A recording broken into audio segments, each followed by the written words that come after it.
Hey guys, tonight we're diving into a world far from the glitzy fantasies you've seen on screen. A world where survival meant selling your body in the dust-choked streets of ancient cities. We're talking about the world's first prostitutes, women who walked the line between necessity and scorn in places like Sumer Greece and Rome. You might picture them as seductive courtesans draped in silks, whispering sweet nothings to kings in candlelit chambers. But trust me, the truth is grittier, rawer, and a whole lot less romantic. So before you settle in, take a moment to like the video and subscribe, but only if you're hooked by what I do here. And drop a comment with where you're tuning in from and what time it is for you.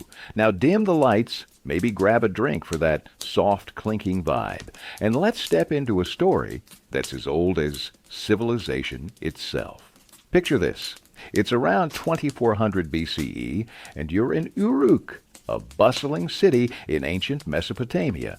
The air is thick with the smell of sun-baked mud, sour barley beer, and the faint tang of human sweat. Your workplace isn't some plush boudoir with velvet curtains and rose petals.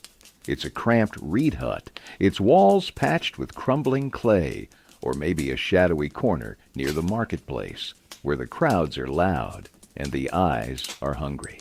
You're not lounging on a chaise, sipping wine, waiting for a dashing prince. You're standing in the dust, your feet aching from hours on uneven ground, your coarse linen dress sticking to your skin.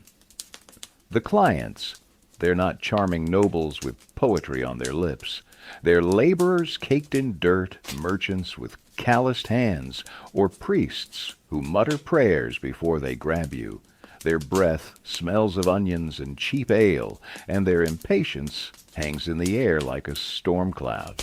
You didn't choose this life. It chose you through poverty, slavery, or a family that couldn't feed one more mouth. This is the world of the first prostitutes, and it's about as far from Hollywood as you can get.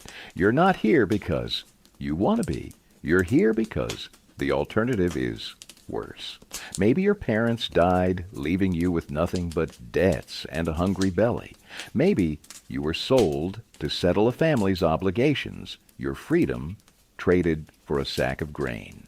Or maybe you're a widow, no husband to protect you, no land to call your own, and no skills. The market values except the one your body can offer. In Uruk, money isn't coins jingling in a purse. It's barley clay tokens or scraps of cloth, and you need them to eat, to sleep under a roof, to survive another day.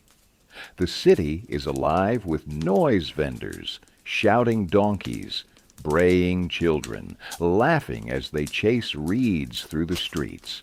But for you, it's a different kind of noise. The low hum of men bartering for your time, the snickers from women who pass by, the weight of eyes that see you but never really look. You're a fixture like the potter's stall or the brewer's vat's necessary but never celebrated. Your day starts before dawn when the air is still cool and the stars are fading. You don't have a mirror or a wardrobe full of options. You splash your face with water from a cracked clay jug, hoping it's clean enough to not make your skin itch. Your dress is a single piece of rough linen, patched where it's torn, stained where it's been splashed with mud, or worse. If you're lucky, you've got a bit of ochre to rub on your cheeks, a smudge of red earth to make you look less like a ghost. But makeup isn't about beauty. It's about signaling you're open for business. You tie your hair back with a scrap of wool, ignoring the strands that cling to your sweaty neck. Your sandals, if you have them, are little more than leather strips worn thin from pacing the same stretch of dirt. You don't look like a seductress. You look like survival wrapped in exhaustion and defiance. The marketplace is your stage, but it's no grand theater. It's a chaotic sprawl of stalls where fishmongers gut their catch. Weavers hawk their cloth, and scribes scratch cuneiform into clay. You stand near the edge, where the crowds are thickest, trying to catch the eye of a passing trader or a sailor fresh off the Euphrates. You've learned the art of the glance, not too bold, not too shy, just enough to say you're available without inviting trouble. Trouble finds you anyway. A drunk might grab your arm, a wife might spit at your feet, a child might hurl a pebble and run. You swallow the insults, the bruises, the shame, because stopping means starving. Your voice, when you use it, is low and practiced offering a price in barley or tokens. You've learned to haggle without seeming desperate, to smile without feeling it, to move on when a deal falls through. Every transaction is a tightrope walk between earning enough and staying safe. Safety is a myth. The streets of Uruk aren't patrolled by kindly guards ready to protect you. If a client turns violent, you're on your own. If he refuses to pay, you've got no one to complain to. The temple looms in the distance, its ziggurat casting a long shadow, but the priests who preach about Inanna's love don't care about your broken lip or empty hands. You've heard stories of girls who vanished, beaten, stolen, or worse. You keep a shard of flint tucked in your sash. Not that it'll do much against a man twice your size. You've learned to read the crowd, to spot the ones who look too angry, too drunk, too eager. You've learned to trust no one, not even the women who work beside you, because desperation makes rivals out of friends. The sun climbs higher, baking the city, and your throat burns for water. But you can't leave your spot. Not yet. Not until you've earned enough to buy a loaf, maybe a handful of dates, maybe a corner of someone's hut to sleep in. Your clients are a parade of the city's underbelly, a potter with clay under his nails, muttering about his wife as he fumbles with his belt. A scribe who smells of ink and arrogance, promising extra grain if you make it quick. A soldier, his hands still bloody from a skirmish, looking for something softer than war. They don't see you as a person. You're a service, a moment, a release. They don't ask your name, and you don't offer it. Names are for people with futures, and yours is measured in days, maybe weeks. You've heard of women who climbed out of this life, who caught the eye of a wealthy man, or saved enough to buy a stall. But those stories are rare, like rain in the desert.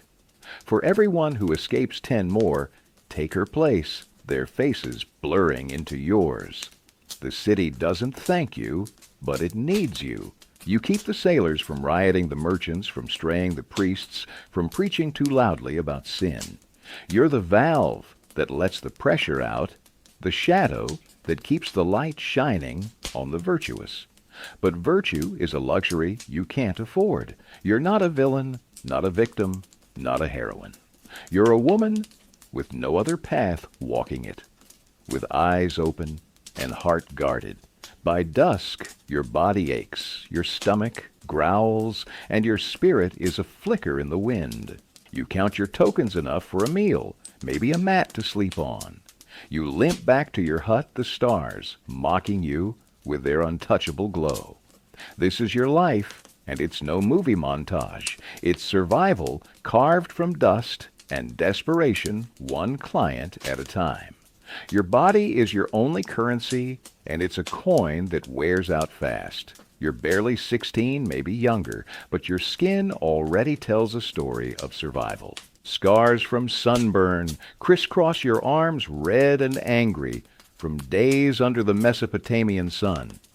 Calluses thicken your palms, not from wielding tools, but from gripping walls, steadying yourself.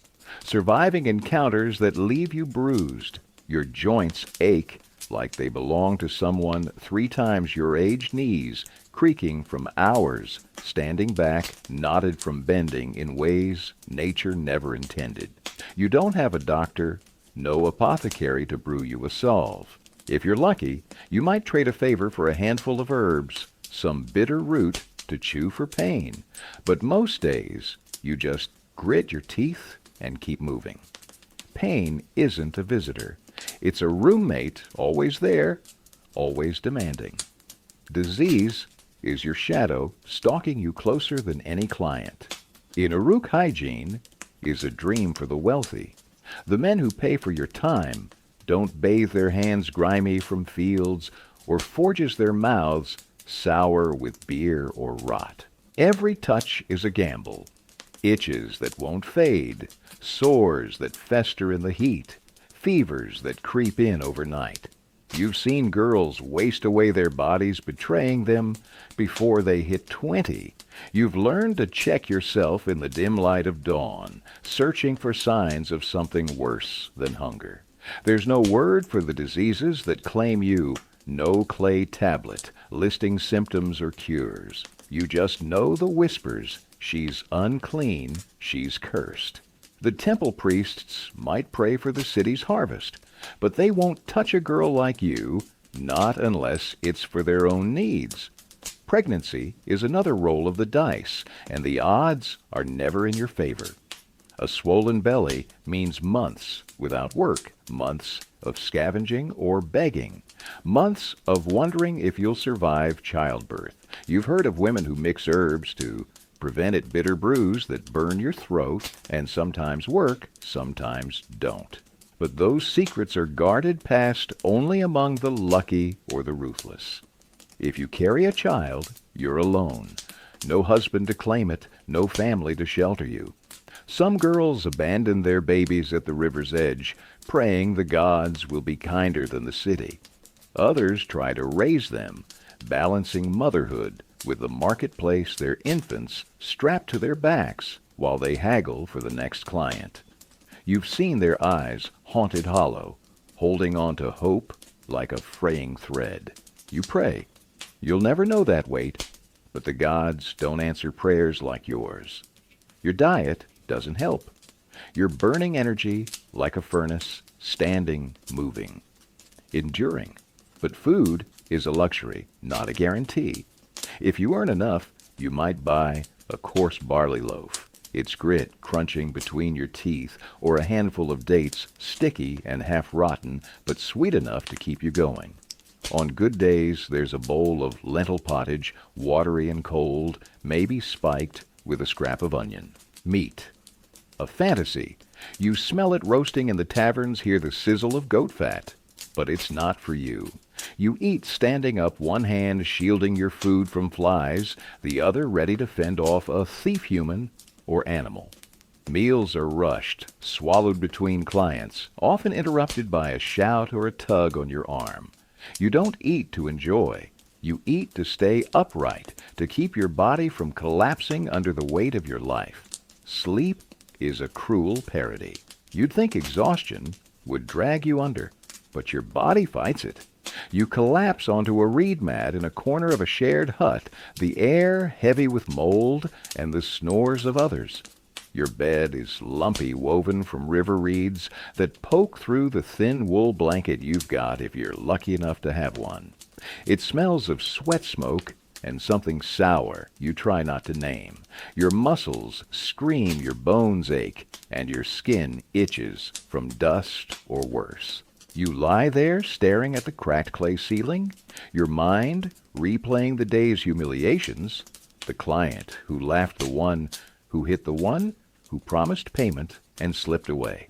Your hands tremble, not from cold, but from the strain of holding yourself together. Sleep comes in fits, shallow and restless, haunted by dreams of hunger or hands you can't escape. The physical toll isn't just in your body. It's in your face, your eyes, your voice. You've seen yourself in a puddle's reflection, barely recognizing the girl staring back. Your cheeks are hollow, your eyes sunken, your lips cracked from days without enough water. You used to sing as a child, soft lullabies your mother taught you, but now your voice is a rasp, worn from shouting over market noise or whispering lies to clients. You move like you're older, each step cautious, each gesture weighed by fatigue. You've learned to hide the worst of it, to stand straighter when a client approaches, to force a smile that doesn't reach your eyes. But the effort costs you draining what little strength you have left. Your health is a balancing act, and you're always one misstep from falling. A cut from a client's rough belt can fester. A cough can linger into something that rattles your chest. You've heard of healers who grind herbs into poultices, but their stalls are for those with silver or status. You make do with what you know. Rinse wounds with river water. Chew willow bark for fever. Pray the gods don't notice you're too tired to offer them anything. The city doesn't care if you're sick. Clients don't care. The marketplace keeps humming, and if you can't keep up, someone else will take your spot. You've seen it happen. Girls who falter, who vanish their names, forgotten before the next moon. Your body adapts in its own brutal way. You stop noticing the hunger pangs the way your stomach twists itself into knots. You learn to ignore the ache in your legs, to work through the dizziness that comes from too little food and too much sun. Your skin thickens, not just with calluses, but with a kind of armor, a numbness that lets you endure what you shouldn't have to. But it's a lie you tell yourself. Every bruise, every fever, every missed meal chips away at you, a slow erosion you can't stop. You're young, but your body feels ancient, a relic of a life that's already burned through half its flame, and yet you keep going. Not because you're brave or noble, but because you have no choice. The alternative is a slow death, starvation, exposure, or the mercy of a city that has none. You've learned to measure your worth in barley grains, in the weight of a clay token, in the hours you can stand before your legs give out. You're not a person to Uruk. You're a function, a service, a shadow that moves through the marketplace. But in your quiet moments, when the city sleeps and the stars are your only witness, you feel the spark that keeps you alive. It's not hope, not exactly. It's defiance, a stubborn refusal to let the world grind you to dust. You clench your fists, your cracked nails digging into your palms, and you promise yourself one more day, one more client, one more breath. This isn't a story of triumph or tragedy. It's a story of endurance, of a body that bears the weight of a city's needs and its scorn. You're not a heroine, not a victim, not a myth. You're a woman, and your body is the battlefield where survival is fought one scar, one ache, one stolen bite at a time. The sun sets over Uruk, painting the ziggurat gold, but for you, it's just another marker of time, another day your body carried you through. And as you curl up on your mat, the world fading to black, you know tomorrow will ask for more, and somehow you'll give it. You're vital to Uruk, but don't expect a statue in the marketplace. The city thrives on your existence, a silent cog in its creaking machine, but it repays you with scorn. Sailors fresh off the river, their pockets heavy with trade goods, need you to keep their fists from flying in the taverns. Merchants far from their wives seek you to ease the loneliness of dusty roads. Even priests, cloaked in piety, slip into your hut when the temple lamps dim their prayers forgotten in the dark. You're the pressure valve, the reason the city doesn't boil over with frustration or lust. Without you, the streets would be chaos, the markets a brawl, the ziggurat steps stained with more than just offerings. But respect, that's a currency you'll never hold. The marketplace hums with life vendors haggling children, darting through crowds, donkeys braying under heavy loads.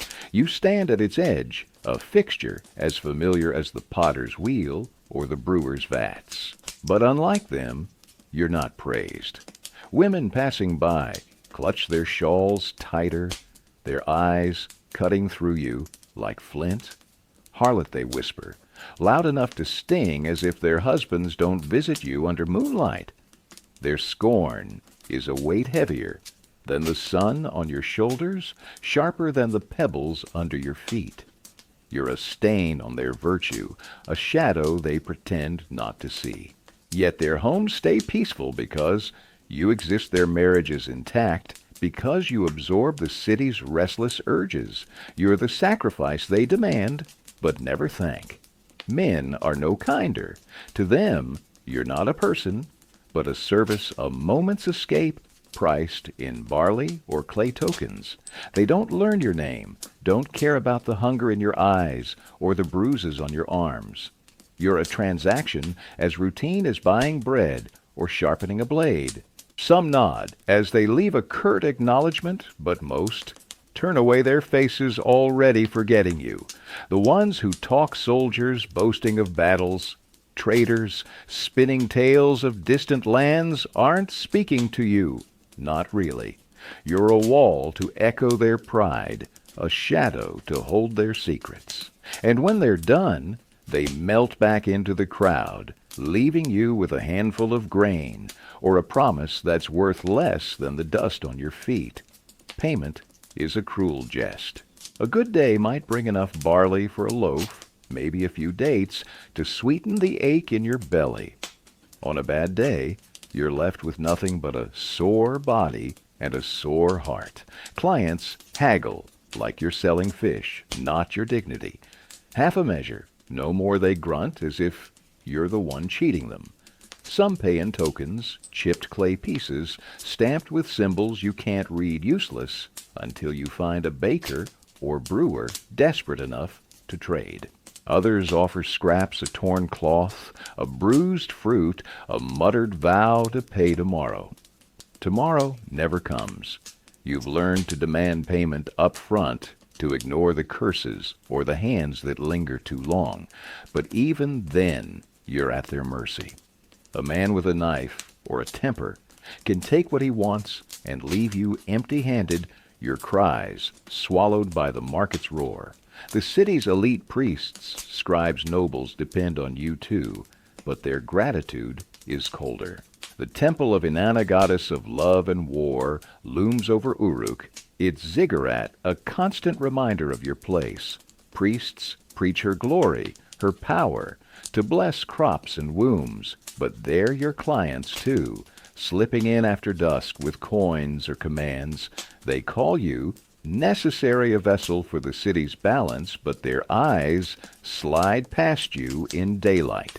The scribes, scratching laws into clay, write you into existence as a taxable trade, their stylus marking you as woman of the street. Taxes, another joke. What little you earn is clawed back by collectors who sneer as they count your tokens as if touching them dirties their hands. You're funding Uruk's grandeur, the ziggurat's repairs, the king's feasts, but you'll never see it shine. You're the medieval equivalent of an underpaid gig worker hustling in an app-driven hellscape with no stars to rate your service. Except there's no app, no log-out button, no customer support to hear your complaints. Your platform is the marketplace, and its algorithm is survival. A 5-star client might pay fairly and leave quickly. A 1-star might cheat, you hurt you, or worse. You've got no union, no safety net, no way to appeal the system that keeps you here. The city's laws don't protect you, they brand you. A thief might lose a hand, but a man who harms you walks free, his honor untouched. You're not a citizen, not a wife, not a priestess. You're a function, and functions don't get justice. Yet you're indispensable. The tavern stays calm because you're there to siphon off the drunk's rage. The temple's coffers grow because your client's guilt fuels their offerings. The king's soldiers march with clear heads because you've eased their burdens. You're the glue holding Uruk's fragile order. Together, the unseen thread stitching its seams. Without you, the city would fray. Fights would spill into the streets, marriages would crack, the gods' favor might falter. You know this deep down, even if no one says it. You see it in the way the market thrives, the way the priest's robes stay pristine, the way the ziggurat stands tall. Your body, your time, your spirit. They're the foundation buried under scorn and silence. But knowing your worth doesn't soften the sting. Every whisper, every averted glance, every unpaid token carves a little deeper. You've learned to armor yourself to let the insults slide like rain off a clay roof. You stand taller when they sneer. Your chin lifted, your eyes hard. You've mastered the art of looking untouched, even when your heart is a bruise. In rare moments, you catch a flicker of solidarity, a nod from another woman working the market's edge, a shared glance that says, "I know." But those moments are fleeting. Trust is a luxury, and survival demands you keep your walls high. You're not here to make friends, not here to dream of better days. You're here to earn, to endure, to outlast the city's judgment. By nightfall, the marketplace quiets its chaos, fading to murmurs and torchlight. You count your earnings, a meager pile of barley and tokens, enough to barter for a meal, maybe a corner to sleep in. Your feet throb, your skin itches from dust and sweat, but you're still standing. The city doesn't see you, not really. To them, you're a shadow, a sin, a necessity they'd rather forget. But you know the truth. Uruk's pulse beats through you. Its markets hum, its temples shine, its streets stay safe, because you're here absorbing its weight. You're not a heroine, not a martyr, just a woman doing what it takes to survive.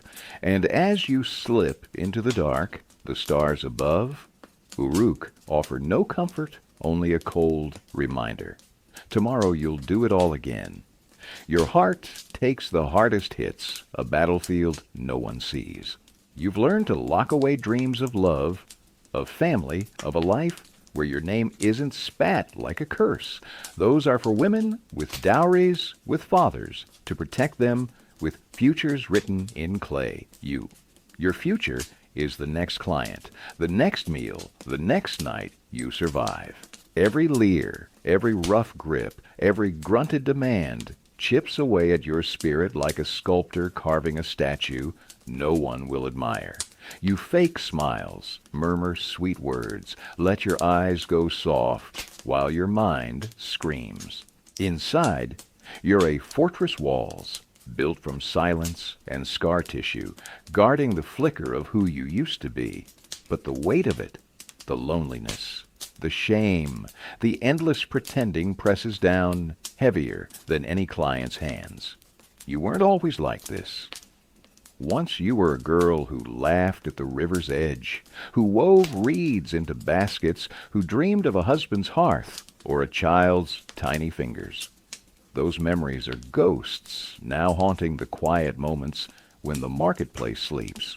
You try not to think of them, but they creep in sharp as a flint blade. You see a mother cradle her baby in the market, and your chest aches with a want you can't name. You hear a lover's laugh from a tavern, and it's a sound you'll never make again. Love is a luxury like clean water or a full belly, and you've traded it for survival. You tell yourself it's worth it, that a beating heart is better than a buried one, but some nights you're not sure. The city doesn't care about your heart. To Uruk, you're a body, a function, a shadow that moves through its veins. Clients don't ask how you feel, don't notice the way your hands tremble when you're alone. They want your warmth, your compliance, not your truth. You've learned to bury your feelings deep, to let them fester where no one can see. But they don't vanish. They pile up a weight that makes your steps slower, your breaths shallower. You catch yourself staring at the horizon sometimes, where the desert meets the sky, wondering if there's a place where you could be more than this. But the desert is crueler than the city, and dreams like that are just another way to break. Loneliness is your constant bedfellow, heavier than any man who pays for your time. You work alongside other women, their faces as worn as yours, their eyes just as guarded.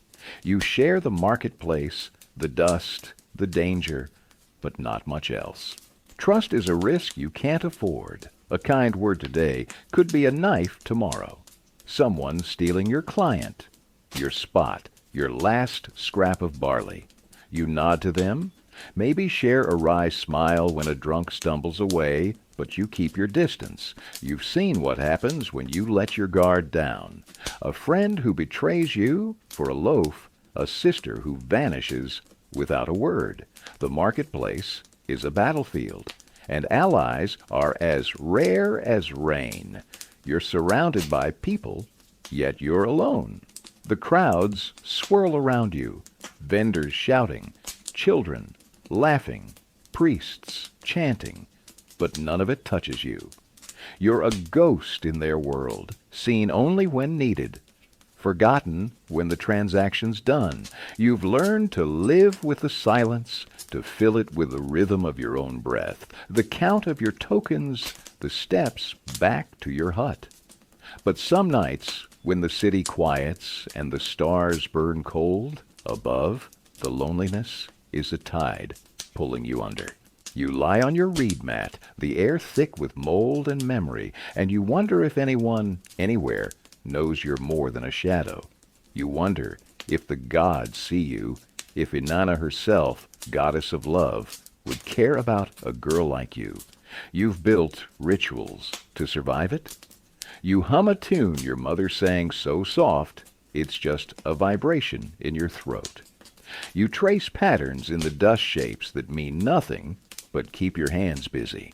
You tell yourself stories, fragments of myths you overheard in the temple square, tales of heroes and monsters of love that defies the stars. They're lies, but they're yours, a tiny rebellion against the emptiness.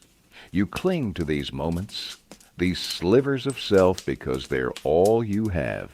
The city takes your body, your time, your dignity, but it can't take the quiet defiance in your heart, the spark that refuses to die. Yet the emotional toll is a slow poison. Every day you fake affection, you lose a piece of yourself. Every insult you swallow, every client you endure, buries you deeper. You're not allowed to cry, not where anyone can see. Tears are weakness, and weakness is death. You save them for the dark, for the moments when you're alone with your mat and your ghosts. Even then, they're brief, a quick release before you force yourself to stop.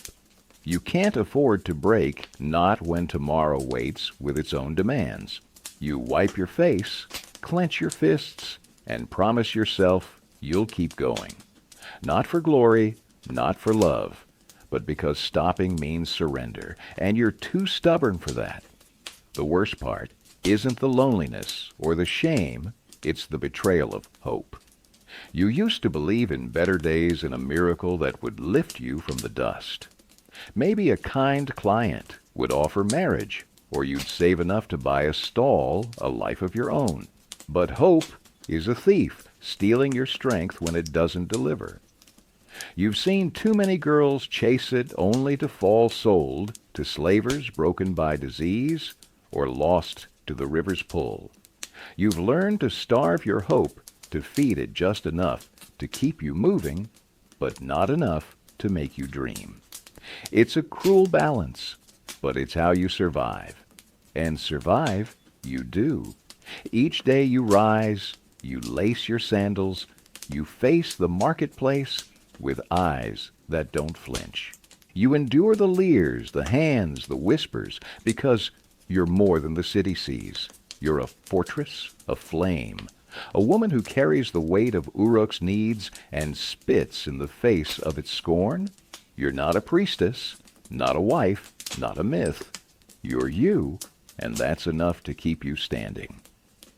As the stars fade and dawn creeps over the ziggurat, you pull yourself up, your heart battered but unbroken. The city will ask for more, and you'll give it, not because you want to, but because you can. And in that stubborn, silent defiance, you carve a space for yourself, a spark that no one can extinguish. You're standing in the shadow of a ziggurat, its mud brick steps soaring toward a merciless Mesopotamian sun. The air hums with chants and the sharp scent of burning myrrh, a sacred haze that stings your eyes. You're in Uruk, inside the temple of Inanna, goddess of love and war, her statue looming with eyes of lapis and a smile that could bless or break you. They call you a naditu, a sacred prostitute, a woman chosen to serve the divine. The priests drape you in coarse linen, not silk, and crown you with words like holy and vessel. They say your body channels Inanna's power, uniting worshippers with the goddess, ensuring fertile fields and thriving wombs. But as a sweaty merchant hands you a clay token for your sacred service, his breath sour and his grip impatient, the reverence feels thin like a reed mat worn to threads. Is this divinity, you wonder, or just a prettier cage? The temple is a world apart from the marketplace, its walls painted with stars and lions, its floors cool under your calloused feet. You're told you're special, set apart from the women hustling in the dust outside. Your role is etched in the city's oldest stories. Inanna herself, they say, walked among men, her love a gift and a weapon.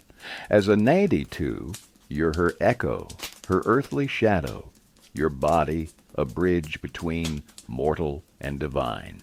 The priests drill this into you, their voices low and commanding, their eyes never meeting yours. You're taught to move with grace, to lower your gaze, to speak only when spoken to. But the weight of their words doesn't lift you up. It presses down, a reminder that your holiness comes with chains. Your days begin before dawn, when the temple is quiet, save for the rustle of priests' robes and the flicker of oil lamps. You wash in a basin of tepid water, scrubbing until your skin is raw, because purity is your currency, even if it's just for show. Your dress is a step above the marketplace's rags, linen dyed with indigo fraying at the hem, but cleaner than anything you've worn before. You braid your hair with trembling fingers, weaving in beads that clink softly, a sound that feels like a leash. The priests anoint you with oil, its scent heavy and bitter, muttering prayers that blend Inanna's name with warnings. Serve well, or the goddess's favor will turn. You nod your throat tight, because you've seen what happens to those who falter. A girl sent back to the streets, her sacredness stripped like paint from clay. Your first client of the day is a pilgrim, his sandals caked with dust from a week's journey. He's come to honor Inanna, to seek her blessing for his barren fields.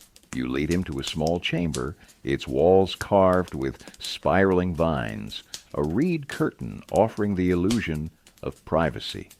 You speak the words the priest taught you, a chant of fertility and divine love, but your voice feels hollow, a script you've memorized but don't believe. He doesn't care about the words. His eyes are on your body, his hands already reaching. You move through the ritual, your mind drifting to the river's edge, to a life you'll never have. When it's over, he leaves a token, and a nod as if you're a statue he's prayed to, not a woman who feels the ache in her bones. The temple's rhythm is relentless. You're on call, day and night, summoned by the priest's sharp claps or the jingle of a client's offering. You serve nobles with oiled beards, their arrogance thicker than their purses, soldiers with scars and stories of blood. Even priests, their piety shed like a cloak in your chamber.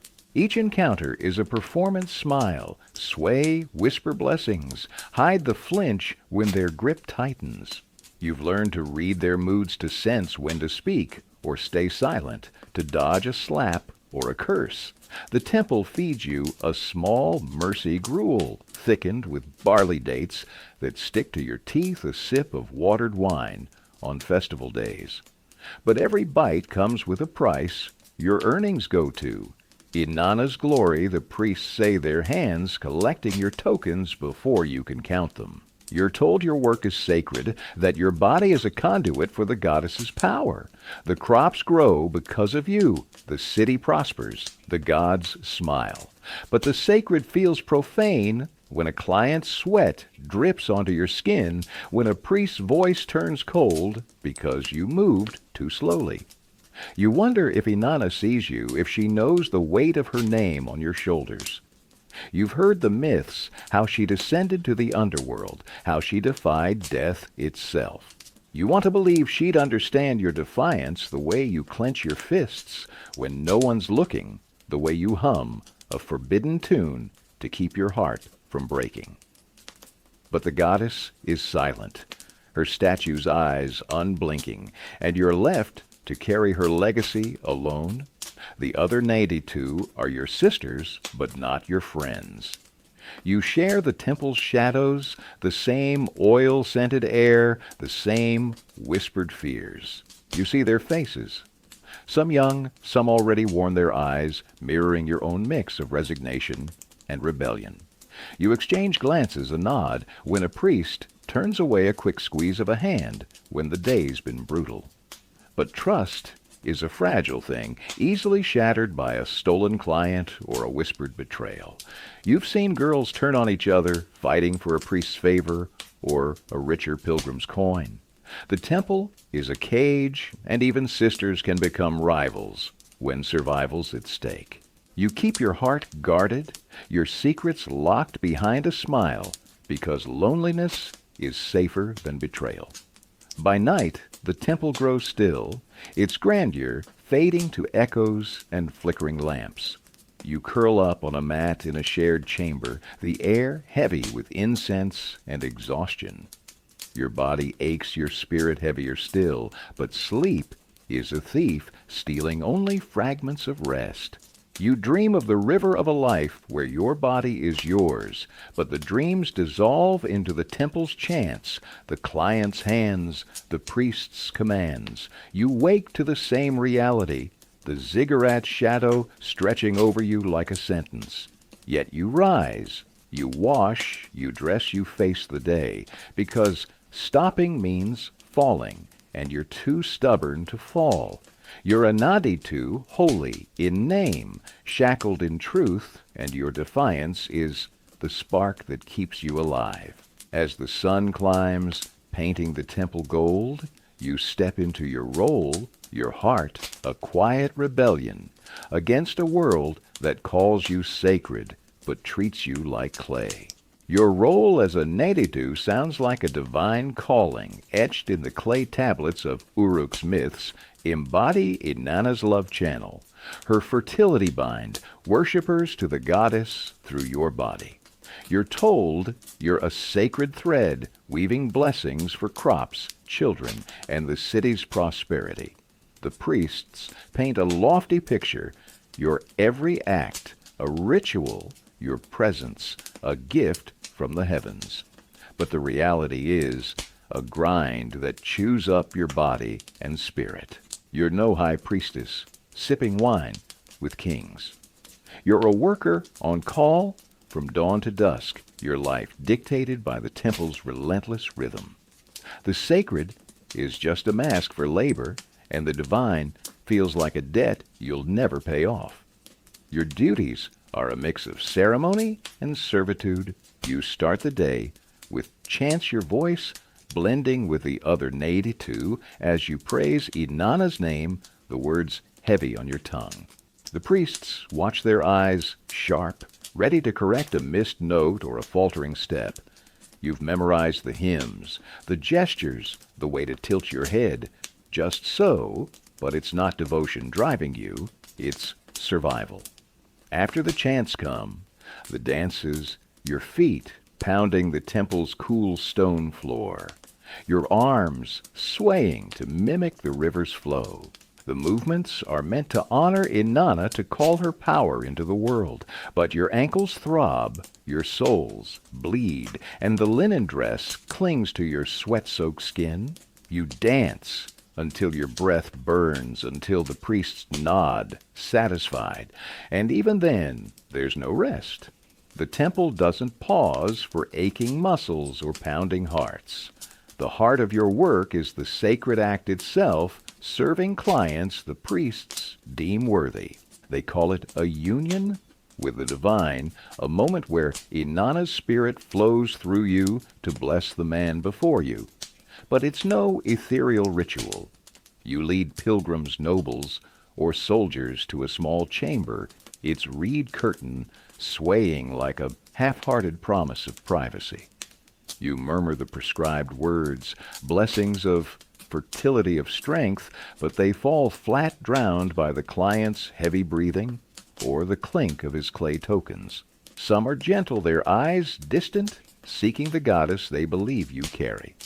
Others are rough, their hands greedy, caring nothing for Inanna or you.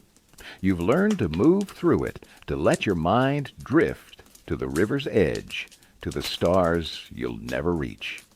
Each encounter leaves a mark not just on your body, but on the part of you that still hopes for something more. You're expected to serve anyone the priests choose, no matter the hour or your exhaustion. A noble might arrive at midday, his robe smelling of saffron, demanding your time as if you're a market stall. A soldier might stumble in at dusk, his hands still gritty from battle, his temper frayed. Even priests, their faces familiar from morning chants, seek you out. Their piety a cloak they shed in the dark. You've learned to read their moods like a sailor reads the wind, when to smile, when to stay silent, when to brace for a slap. The priests set the schedule. Their voices cold, their hands quick to punish if you hesitate. You're a tool, not a person, and tools don't get to say no. Your body is the temple's property, your time, its currency, and your will. That's a spark you hide deep where no one can snuff it out. The temple feeds you a grudging kindness that feels more like control. Breakfast is a bowl of barley gruel, lumpy and tasteless, shoveled down between chants. At midday you might get dates or a scrap of flatbread, eaten standing your eyes on the priests for the next command. On festival days there's a sip of watered wine, its sour bite a rare treat that makes your head spin. But every bite comes with strings. Your earnings, those clay tokens, that handful of barley, go to the temple, not you. For Inanna's glory, the priests say their hands closing over your payment before you can touch it. You're left with nothing but the promise of food, a mat to sleep on, and the weight of their expectations. You've seen the temple storerooms piled with grain and oil, and you know your labor fuels that wealth, but you'll never taste its bounty. Your training is as much about obedience as it is about ritual. You've learned to walk with a sway that pleases the eye, to speak in a low, soothing tone, to hide the exhaustion that gnaws at your bones. The priests teach you to anticipate to sense when a client's patience is thinning or a priest's temper is rising. You've memorized their rules. Never refuse a client, never speak out of turn, never let your pain show. A misstep earns a sharp word, a withheld meal, or worse, a night in the temple's cellar, its damp walls closing in like a tomb. You've seen girls broken by those punishments, their defiance ground to dust.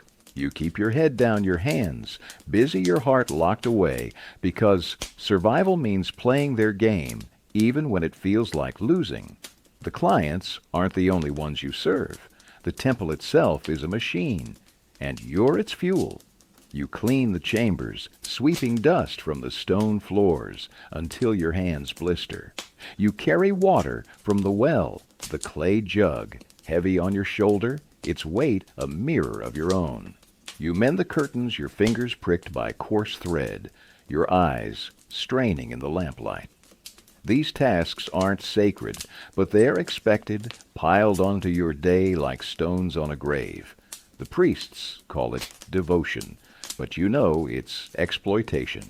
Dressed up in Inanna's name, you're not just a naditu, you're a servant, a maid, a body to be used however the temple sees fit. Yet there's a strange pride in surviving it. You've outlasted girls who crumbled, who fled to the streets or the river's mercy. You've learned the temple's rhythms, its secrets, its shadows. You know which priests can be swayed with a smile, which chambers are quiet enough for a stolen nap. You've carved out moments of defiance, a whispered joke with another naditu, a forbidden glance at the stars, a chant you sing wrong, just to feel alive. These are your victories, small and sharp proof that the temple hasn't claimed all of you. As night falls, the ziggurat looms black against the sky, and you lie on your mat, your body aching, your heart a quiet storm. You're a naditu, a sacred tool, a shackled spark, and you'll face tomorrow because you've faced today. The goddess may be silent, but your defiance speaks a whisper that echoes in the dark. The priests call you a conduit of Inanna's power, a sacred thread in Uruk's tapestry, but the truth cuts deeper. You've heard whispers of naditu, who wield real influence, high priestesses, who manage temple lands, trade in grain and wool, even advise kings with words sharp as obsidian. They walk the ziggurat steps with chins high, their robes heavy with beads, their names carved into clay. But that's not you. You're no elite, no favored daughter of the temple. You're a low-tier naditu. Your sacredness, a script written by men. Your body, a tool for their profit. The line between power and pawn blurs, and you're caught in its shadow, wondering if Inanna's love is a blessing or a trap. You see the high priestesses, sometimes gliding through the temple's halls, their eyes distant, their hands free of calluses. They don't dance until their feet bleed or serve pilgrims in reed-curtained chambers. They oversee offerings, count tokens, speak in tones that make priests bow. You've heard they own land, that their wealth rivals nobles, that their voices carry weight in Uruk's councils. Once you dreamed of climbing to their ranks of trading, your mat for a cushioned seat, your gruel for spiced meat. But dreams are for those with time, and yours is spent surviving. The temple's hierarchy is a ziggurat of its own, and you're stuck on the lowest step, your labor fueling the glory of those above. Your role is sacred in name, but exploitation in practice. The priests praise you to the public, their voices ringing with tales of Inanna's love flowing through you. Pilgrims kneel, offering tokens for your blessings, believing they touch the divine. But behind the temple's painted walls, the truth is colder. The priests barter your time like grain in the market, deciding who you serve, when, and for how much. A wealthy merchant might bring a fat purse, and you're summoned before your meal's done. A soldier, with nothing but a promise, might be turned away or not if the priests need his loyalty. Your body isn't yours. It's the temple's, a commodity dressed in sacred linen. You've seen the priest's ledgers, clay tablets scratched with numbers, your labor tallied alongside oil and barley. You're not a priestess, you're a line item. Worse, you're not here by choice. The temple stories paint naditu as willing devotees, girls who gave themselves to Inanna's service. But you know the truth, whispered in the dark by girls with haunted eyes. Some are orphans handed over by villages too poor to feed them. Others are daughters of debtors, their freedom sold to settle a family's shame. Some are slaves, captured in raids, their lives rewritten as sacred to justify their chains.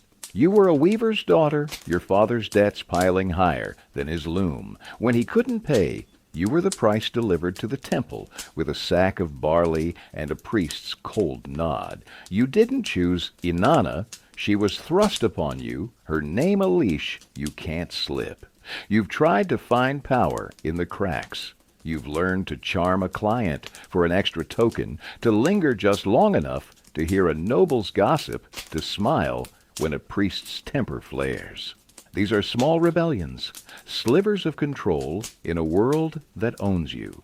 You've seen other naditu do the same, stealing a sip of wine meant for offerings, hiding a bead to trade, later whispering defiance when the priests are out of earshot. But these victories are fleeting like dew in the desert. The temple's grip is iron, its rules etched deeper than the ziggurat's bricks. You've heard of girls who tried to run their names, erase their bodies, found by the river, or not found at all. Freedom is a story, not a path. The clients see you as sacred, but only until the act is done. A pilgrim might bow his voice trembling with awe, believing you carry Inanna's spark. But when he leaves, his reverence fades, replaced by a grunt or a smirk. Nobles treat you like a prized horse, valued but not respected. Soldiers see you as a spoil, their hands rough with entitlement. Even priests who call you holy by day turn cold in your chamber, their prayers forgotten. You're a paradox, a goddess's vessel, a city's necessity, a man's desire, and a woman's shame. You carry Inanna's name, but her power feels distant, a star too far to warm you. You wonder if she'd approve of this, if she'd rage at the priests who bind you, or if she's just another story men tell to keep you in line. The other naditu are your mirror, their lives echoing yours. You see their scars, their guarded eyes, their moments of defiance, a stolen glance, a whispered curse. You share the same chambers, the same gruel, the same weight of the temple's gaze. But solidarity is rare. The priests pit you against each other, promising better meals or fewer clients to those who obey best. You've seen girls betray each other for a priest's nod, snitching on a hidden token or a forbidden rest. You keep your heart walled, your words careful, because trust is a blade that cuts both ways. Yet in quiet moments, you feel a thread between you, a nod when a client leaves, a shared sigh when the priests turn away. It's not friendship, but it's enough to remind you you're not alone. By night, you lie on your mat, the temple's incense clinging to your skin, its chants echoing in your ears. You're holy, they say, but you feel shackled, your body a tool, your spirit a spark the priests can't touch.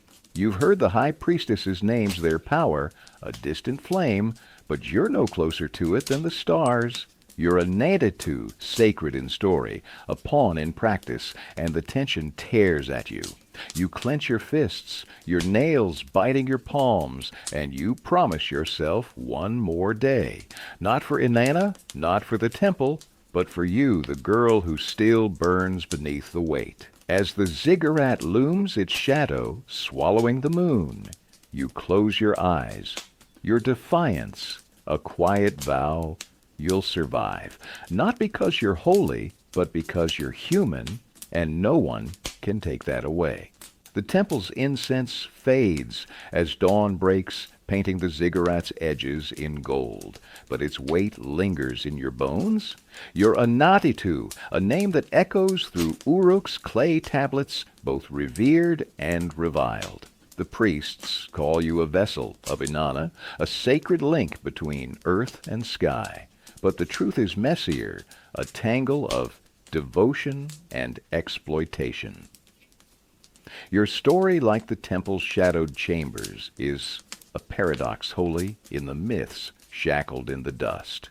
Centuries later, the naditu will be remembered as both priestesses and pariahs, their legacy a mirror held up to a world that needed them but never loved them. As you stand in the temple's quiet, the stars fading above you, wonder if your defiance, Your endurance will outlast the clay that holds your name. In the tablets of Sumer and Babylon, you're written as a conduit of divine love, a woman who carried Inanna's fire to bless the city. Scribes etched your role with care, describing rituals where your body united worshippers with the goddess, ensuring fertile fields and thriving heirs. The myths paint you as powerful, a figure of awe, your presence a spark that kept Uruk's heart beating. But those same tablets hint at the cost your labor tallied, like grain your life bound to the temple's will. Later, cultures Greek and Roman would scorn you, their historians sneering at temple whores who tainted sacred spaces. They missed the truth. You weren't a stain on Inanna's name, but a pillar of her power, your body, the foundation of a city's faith and fortune. The scorn came from men who feared what they couldn't control, who saw your strength and called it sin. Your legacy is a battleground fought over by those who never knew your dust-choked days. Some see you as a priestess, a woman who walked with gods, your every act a prayer. They point to the high naditu, the elite who owned land and shaped Uruk's fate, as proof of your power. But you know the other side, the girls like you, low-tier expendable. Your sacredness, a leash held by priests. You were no queen, no oracle. You were a worker. Your body bartered, your spirit bruised, but unbroken. The truth lies in the tension. You were holy because you were needed, shackled because you were human. Inanna's love was your crown, but the temple's greed was your chain, and you wore both with a defiance no tablet could capture. The temple's rituals live on in fragments, carvings of women, dancing chants of fertility, stories of a goddess who loved fiercely and fought harder.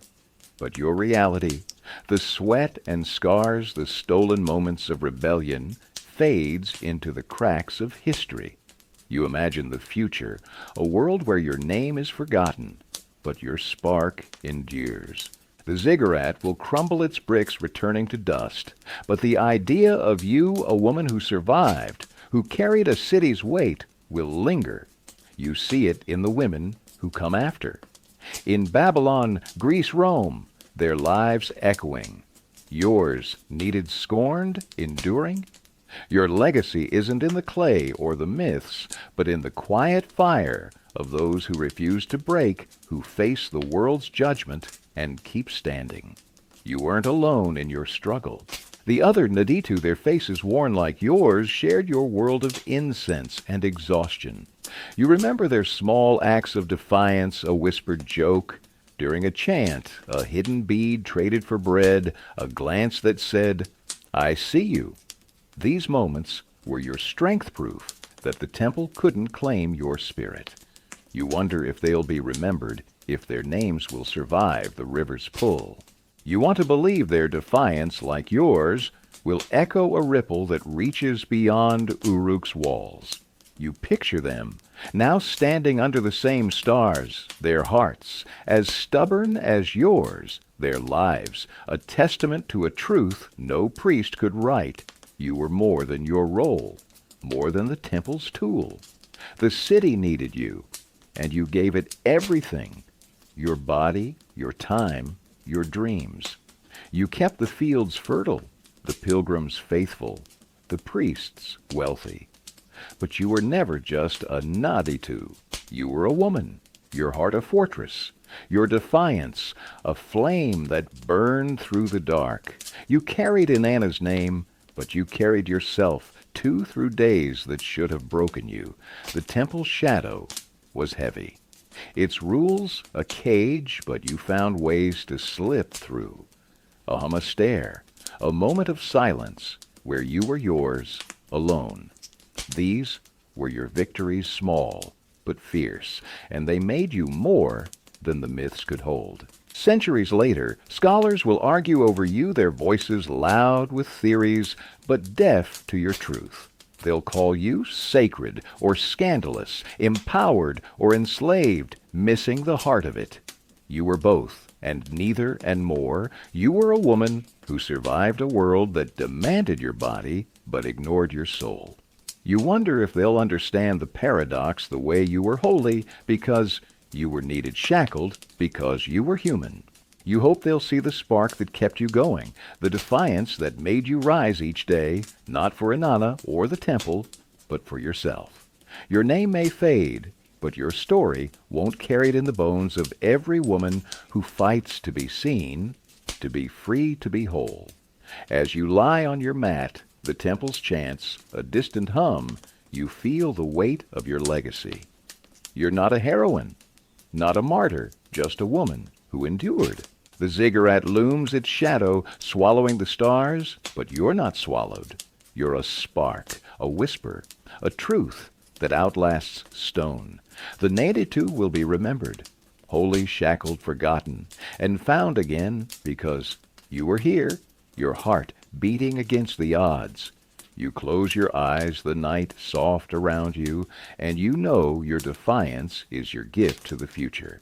Inanna may be silent, but you're not your life, a quiet roar that echoes through time, a testament to the women who carried cities and never broke. You're in Pompeii, 79 CE, standing inside a lupanar, a wolf's den as the Romans call it, the name sharp with truth. The air is thick with the flicker of oil lamps, the sour tang of cheap wine, and a desperation that clings like damp stone. Your bed is a concrete slab, barely softened by a straw mat that scratches your skin, its edges frayed from countless nights. Above the walls are scarred with graffiti, crude jokes, names, boasts of conquests that make your stomach turn. The street outside hums with life vendors hawking fish, gladiators swaggering from the arena, senators cloaked in togas that hide their nighttime sins. But in here, it's just you, the shadows, and the men who come with coins and demands. No slow-motion romance, no silk-draped seduction. This is a transaction quick and cold, as brutal as the Vesuvius looming in the distance. You're the ancient equivalent of a vending machine, dispensing moments of escape, but the machine's always jammed, and what you're vending is your dignity. The lupanar is no palace of pleasure. It's a warren of tiny cells, each barely wide enough for the slab you call a bed. The stone walls are damp, streaked with soot, from lamps that sputter and smoke, casting jagged shadows that make every client look like a beast. The air smells of sweat grease and something sour you try not to name. A curtain of coarse wool hangs at the entrance, offering less privacy than a whisper in a crowd. Outside, the street is alive with Pompeii's pulse. Laughter curses the clatter of carts. But in here, it's a different rhythm. The jingle of bronze coins, the shuffle of sandals, the low grunt of men who see you as less than human. You stand at the cell's edge, your body aching from hours on your feet, your eyes scanning the crowd for the next client, knowing each one brings you closer to a meal or further from yourself.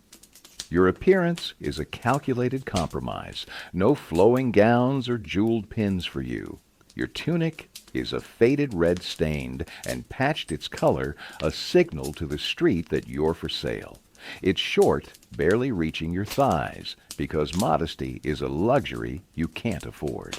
Your hair is pinned up with a bone clip, strands escaping to stick to your sweaty neck.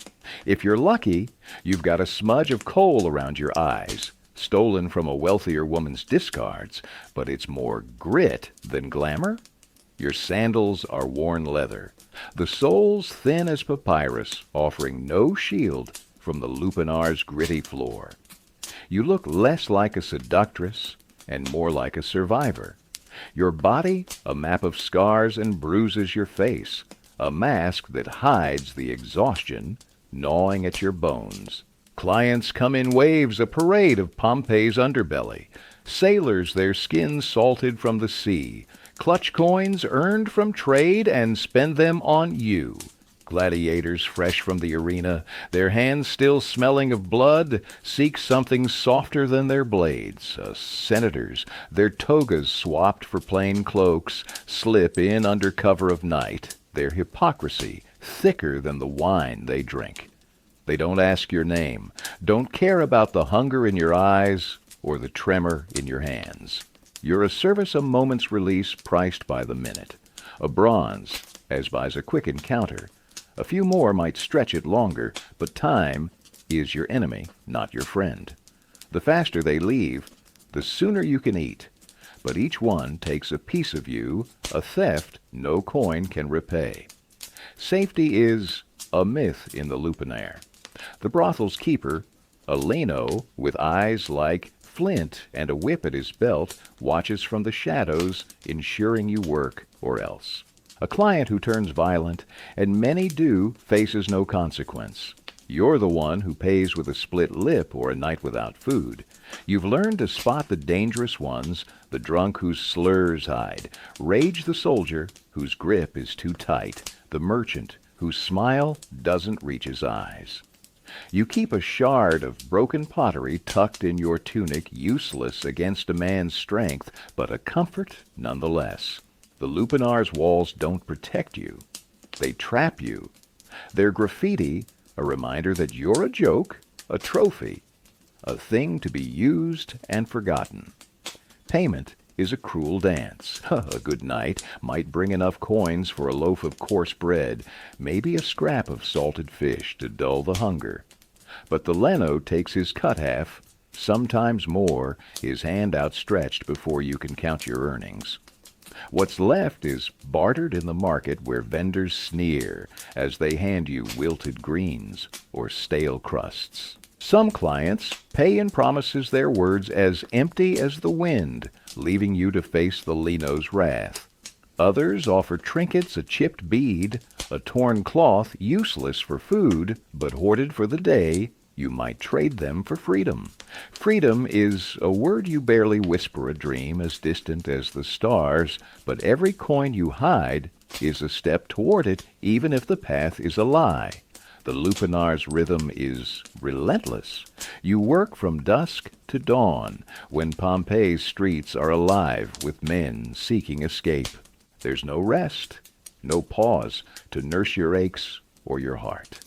A client leaves, and another takes his place, their faces blurring into one endless demand.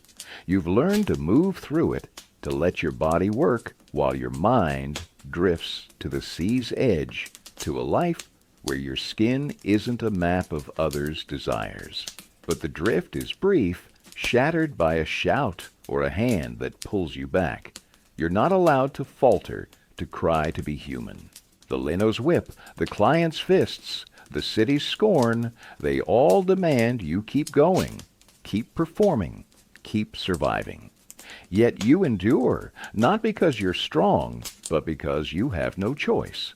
The lupanar is a cage, its stone walls colder than the night, but you find slivers of defiance. You hum a tune from your childhood, soft enough to escape notice. You trace patterns in the dust shapes that mean nothing, but keep your hands yours. You meet a client's eyes just for a moment and see him flinch, a reminder that you're more than his coin can buy. These are your rebellions, small and sharp proof that Pompeii hasn't claimed all of you. As Vesuvius watches its shadow, a warning no one heeds. You stand in your cell, your body bruised, your spirit battered but unbroken. You're a pornae, a shadow in Rome's glory, but you're alive, and that's a victory no lupanar can steal. The lupanar's oil lamps sputter, casting jagged shadows that make the stone walls feel alive, predatory. You're a pornae, the lowest rung of Pompeii's prostitutes. Your life, a far cry from the glittering world of the elite. Not all who sell their bodies in this city are equal. There's a hierarchy as rigid as Rome's legions, and you're scraping the bottom. At the top, Greek hetaerae glide through Athens' symposiums, their wit sharper than their kohl-lined eyes, sipping wine with philosophers and poets. They're courted, celebrated, their names whispered with awe. But you're a shadow in a lupanar cell, your world measured in bronze coins and bruises, your name forgotten before the client's sandals hit the street.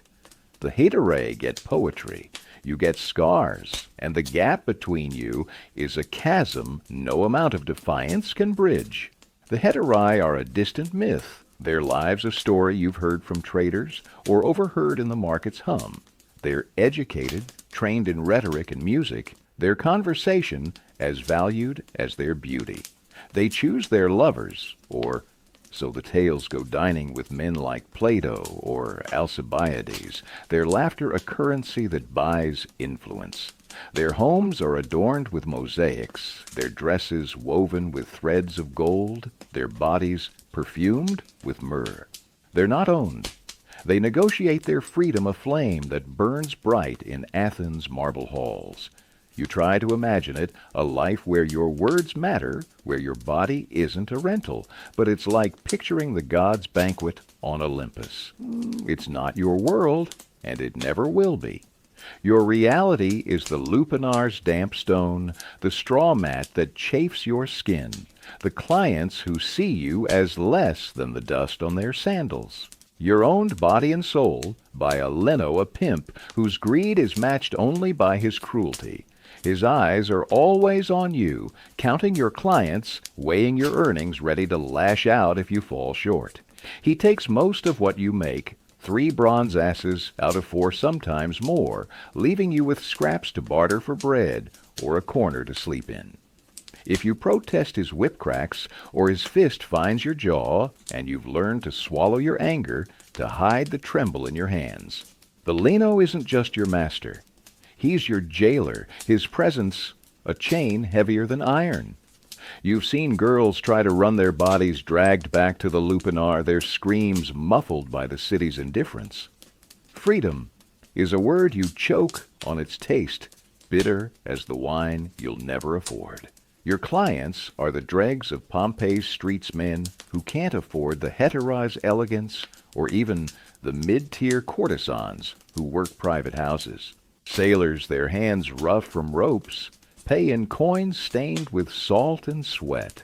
Laborers caked in quarry dust grunt through their needs, their breath heavy with garlic and despair.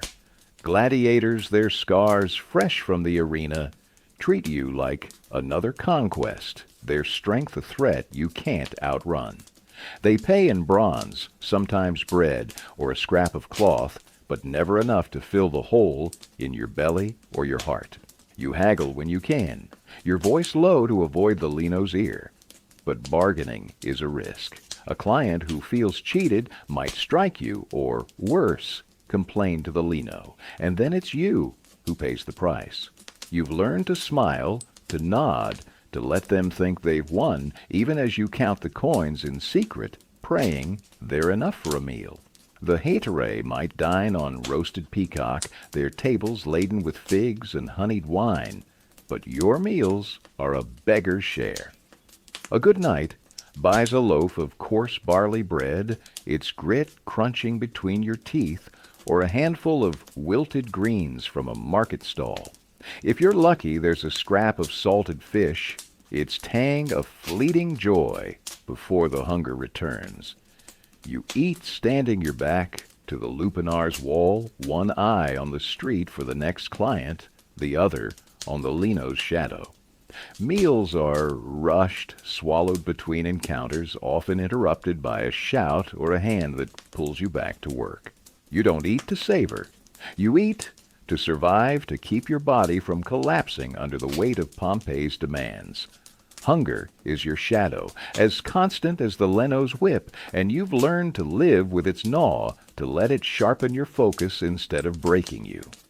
Your days blend into nights, a cycle of labor with no end. The lupanar never closes its cells alive with the shuffle of feet and the clink of coins.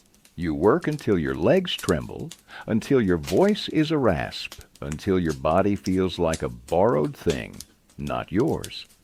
The hetaerae might rest in shaded courtyards, their afternoons spent strumming lyres or debating philosophy, but rest is a stranger to you. A moment's pause earns the Leno's glare, a missed client his fist. You've learned to sleep in snatches leaning against a wall, your eyes half open for danger.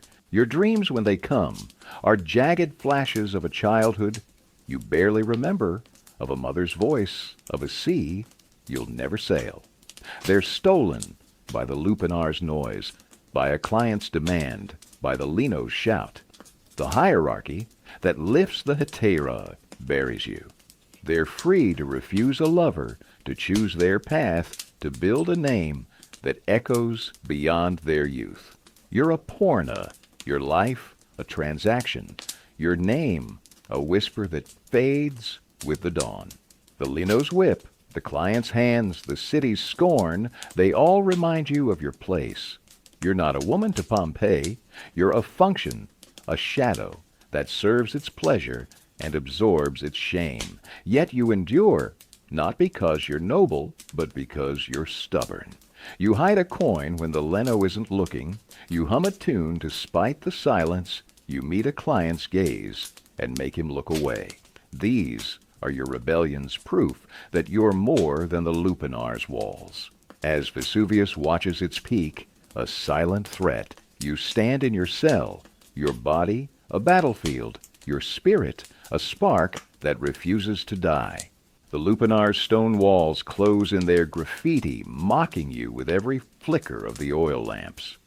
You're a pornae, trapped at the bottom of Pompeii's brutal hierarchy, your life a cycle of coins and bruises. But even in this cage you find slivers of power, sharp and fleeting, like shards of glass in the dust. You've learned to navigate the lupanar's chaos, to carve out moments of defiance that keep your spirit from crumbling. It's not freedom. Freedom is a dream for hetaerae with their marble halls, but it's enough to remind you that you're more than the Leno's whip or the client's hands. You're a spark, stubborn and alive, and you'll fight for every inch of yourself, even if it's just a whisper in the dark. You've mastered the art of the charm, a skill honed through countless nights of reading men's moods. A sailor with a heavy purse might linger, if you smile just right, his tongue loosened by wine, and your practiced laugh.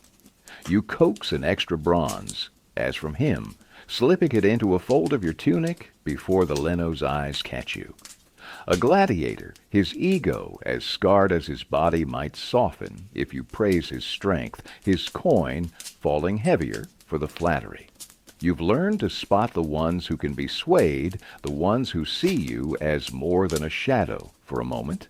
It's a game dangerous and delicate, but each coin you hide is a victory, a step toward a day when you might buy a loaf without begging, or a mat without a Leno's shadow. You know, the odds are stacked against you. Most pornae never escape, but the hope, however. Faint is a fire you keep burning. You found other ways to bend the lupanar's rules.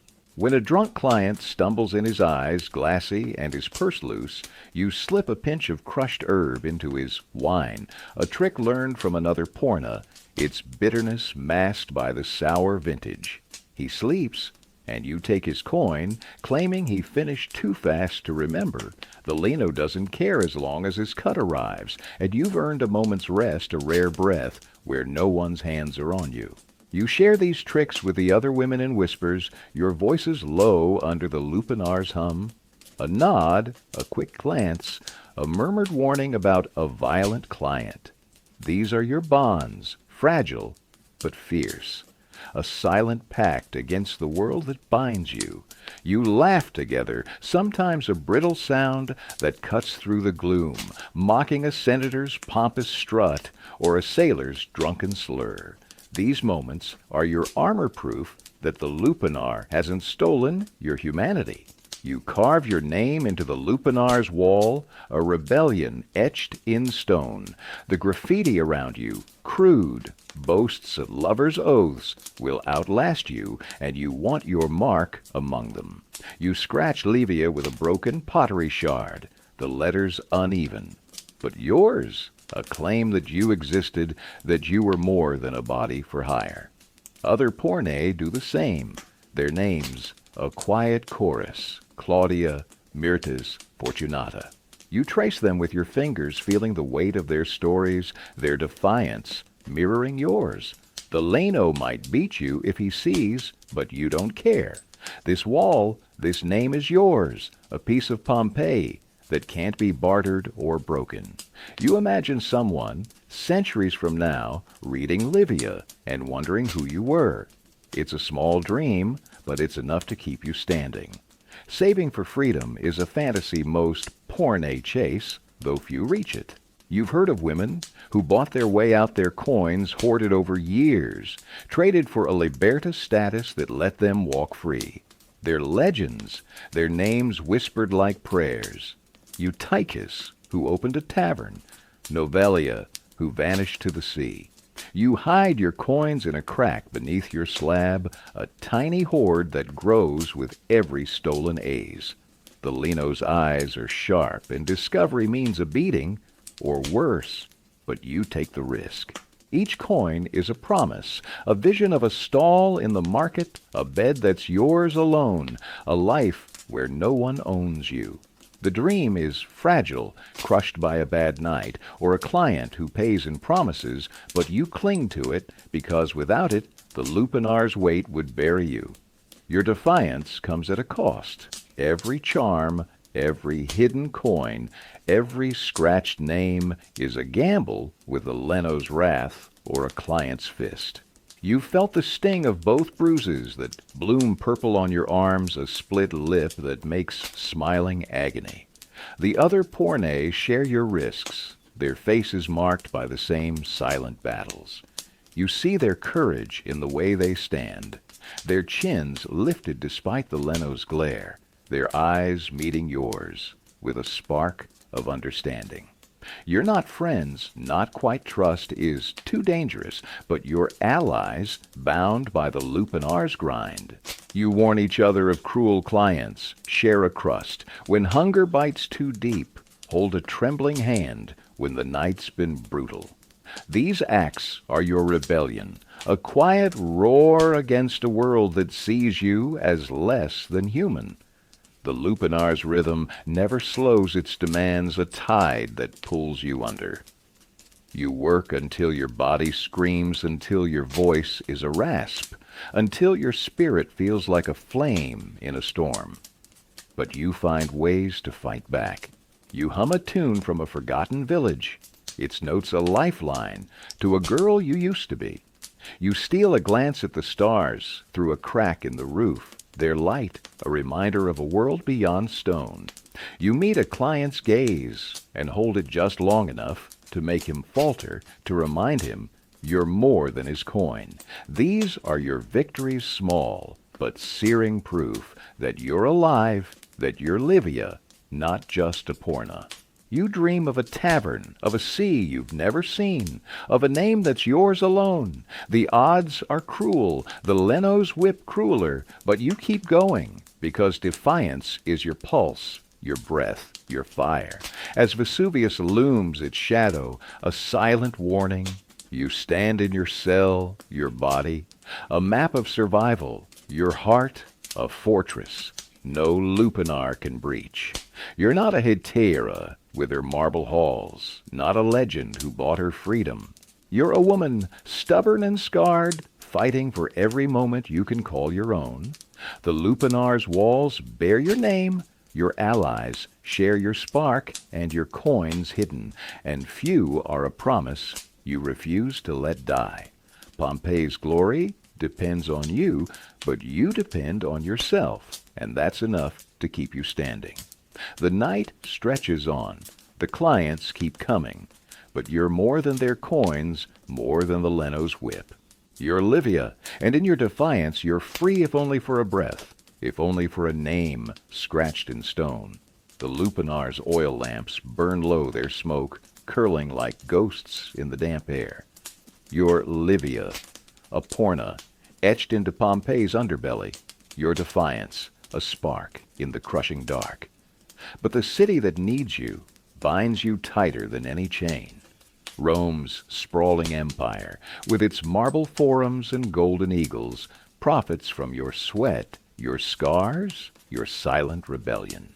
You're a cog in its vast machine, your body fueling its economy, its ego, its order, while its laws brand you as less than human.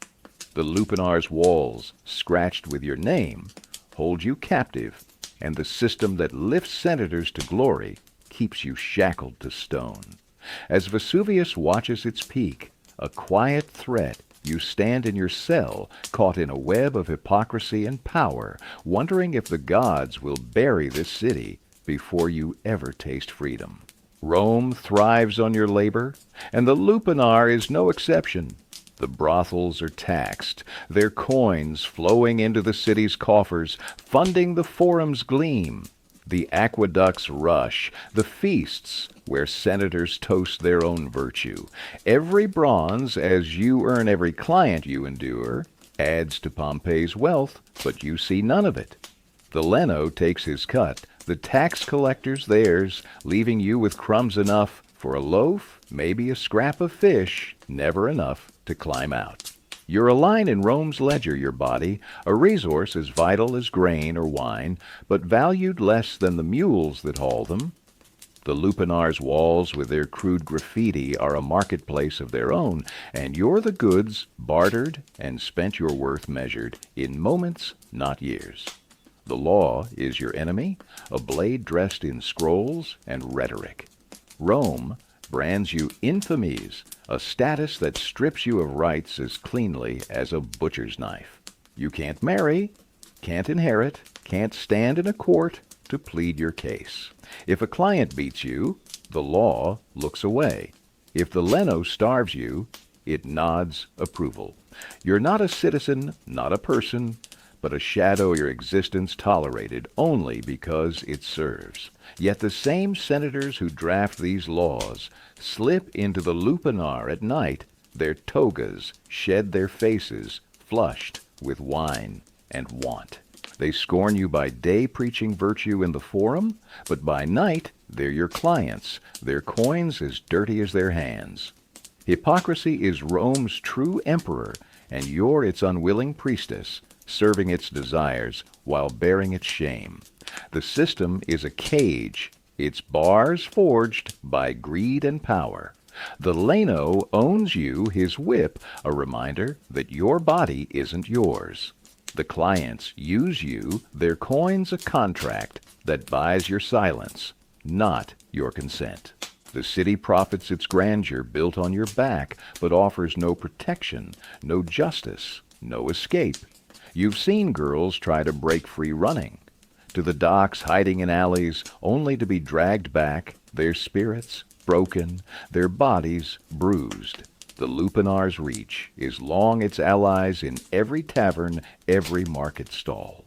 Even the priests who burn incense to Venus turn away when you pass their prayers for love, not meant for you. Rome needs you to function, to siphon off its restless urges, but it will never let you rise, never let you be more than a porna. You're vital, and that's the cruelest irony. Without you, Pompeii's streets would erupt, sailors rioting, gladiators brawling senators' secrets spilling into the open.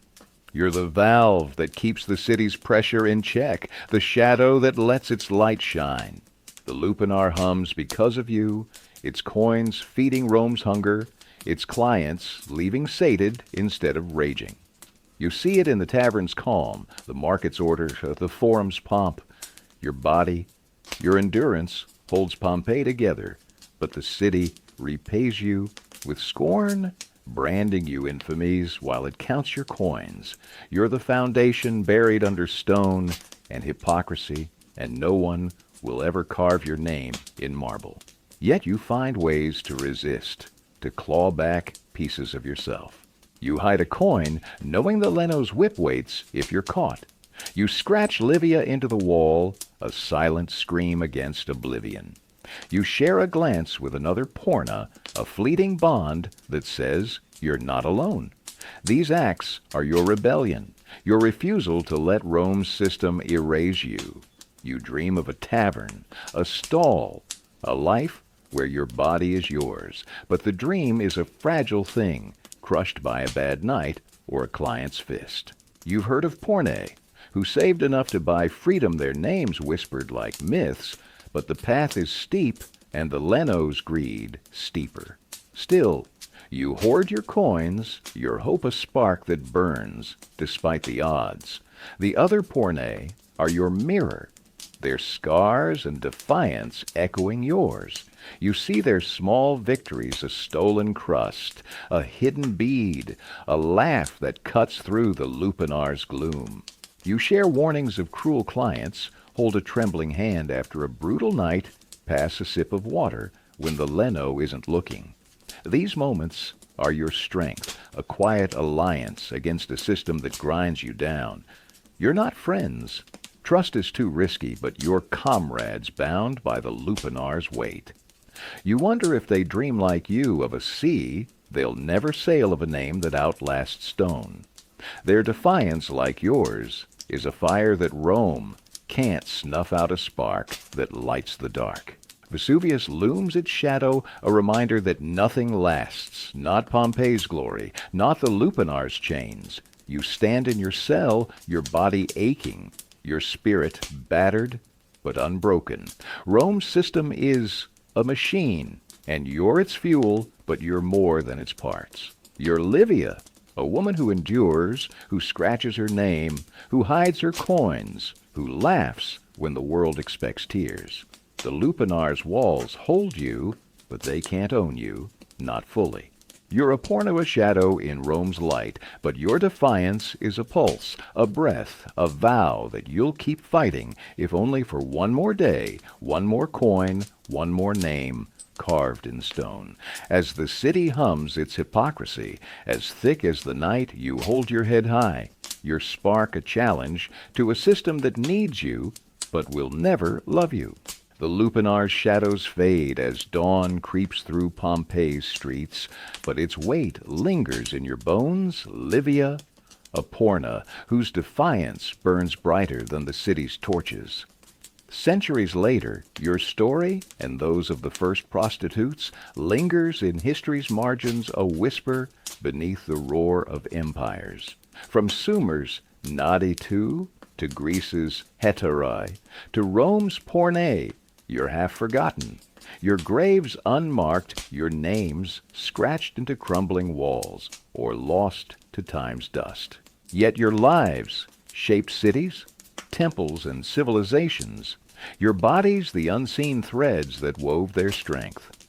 You were the oil in their gears, the spark in their rituals, the shadow in their streets, and your legacy endures, not in marble or myth, but in the quiet fire of survival.